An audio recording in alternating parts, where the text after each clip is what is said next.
menceritakan bahawa rekod amalan kita naik tiap-tiap hari, bahkan sehari 2 kali. Apabila mereka ini selesai shift mereka naik menghadap Allah. Fayas'aluhum wa huwa a'lamu bihim. Bila sampai saja malaikat di sisi Allah Subhanahu wa taala, maka Allah tanya mereka.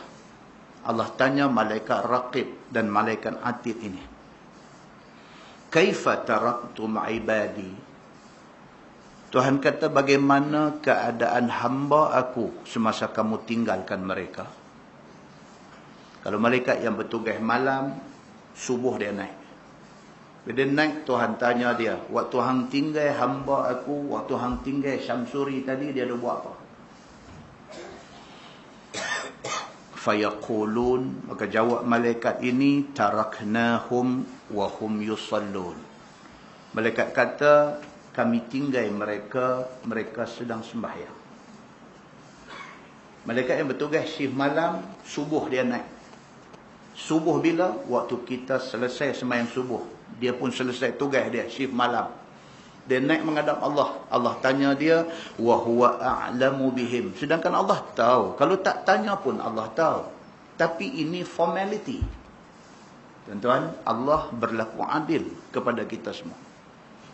Allah Subhanahu wa taala tak perlu kepada malaikat pun.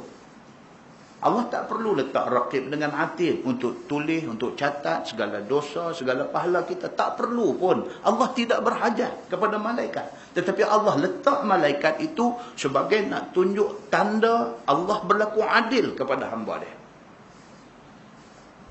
Jangan duk ingat kata Allah Tuhan macam kita. Kita sentiasa berhajat kepada orang lain. Kita sentiasa berhajat kepada benda lain. Tapi Allah Subhanahu wa taala dia tak berhajat kepada siapa-siapa. Habis tu Allah letak malaikat raqib dan atid pasal apa? Pasal Allah nak tunjukkan keadilan dia.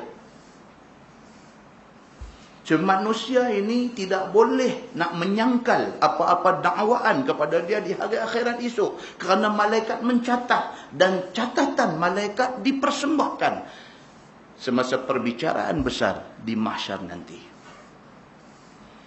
Begitu sebab dalam hadis Nabi SAW sebut, Nabi kata fayas'aluhum, maka Allah tanya malaikat yang bertugas mencatat amalan ini, wa huwa a'lamu bihim. Sedangkan Allah tahu tentang benda ni. Kalau tak tanya pun tak apa. Kalau tak letak malaikat pun tak apa. Tapi Allah tanya, Allah letak malaikat, kerana itu formality. Muslimin dan muslimat yang dirahmati Allah sekalian. Tuan tanya malaikat, kaifa taraktum ibadi? Bagaimana keadaan hamba aku semasa kamu tinggalkan mereka tadi? Fayaqulun, jawab malaikat, taraknahum wa hum yusallun. Malaikat kata, kami tinggal mereka tengah sembahyang. Bagi orang yang sembahyang subuh, repot dia macam tu. Malaikat kata dekat Allah, aku tinggal mereka tadi, mereka tengah sembahyang. Bagi orang yang sembahyang subuh, report dia macam tu. Bagi orang yang tak sembahyang, malaikat akan jawab, kami tinggal mereka sedang tidur.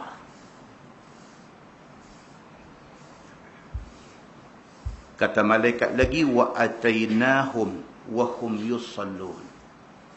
Malaikat yang nak mengambil shift baru pula, dia kata apa? Kami datang kepada mereka, wa hum yusallun. Mereka tengah sembahyang.